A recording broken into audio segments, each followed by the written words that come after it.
well, you opened up for Lou Reed. It's one thing that he said that really, well, that you really liked, because you're a big Lou Reed fan.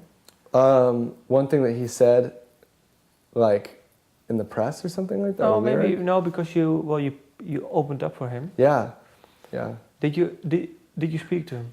Yeah. We hung out and talked, and it was amazing. Knowing that Lou is a fan was like the most affirming thing that's ever happened to me, really, because I love his writing and I love his music, and and more so than just about anybody.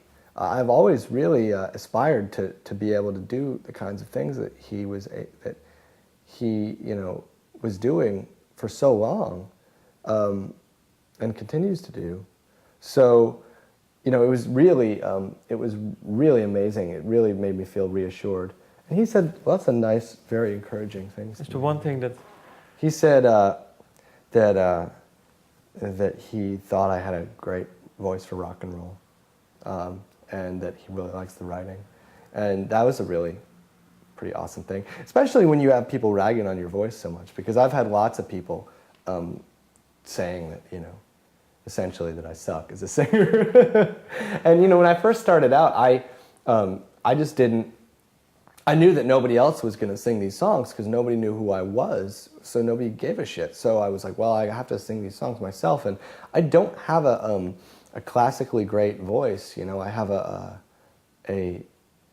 weird voice, and at first it was, I think, kind of awkward, hard for people to listen to, and it's taken me a long time to turn those weaknesses into strengths and to realize that that's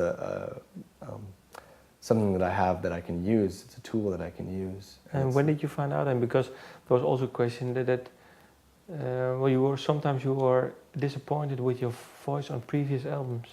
Yeah, well, I have been. When I listen back, I hear somebody who was never a singer and never intended to be a singer sort of having to get up and sing.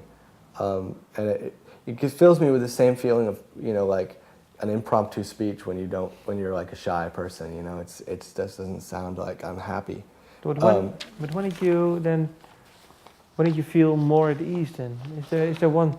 Well, I think turning point around Black Sheep Boy was when I started to feel more at ease. But I started to really enjoy myself, and I've always liked singing. But I became aware that I was enjoying myself a lot more a little bit before Black Sheep Boy, and especially afterwards when we were doing the recording. We did a lot of recordings for fun at my house before I moved out, and that was really good too.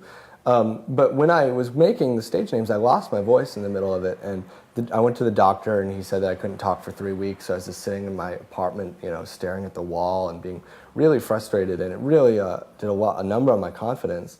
But when I came back, and I actually could sing.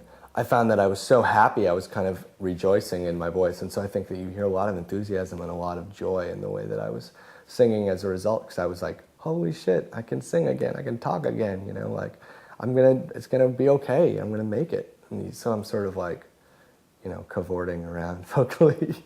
Okay. Well, thank you. Thank you.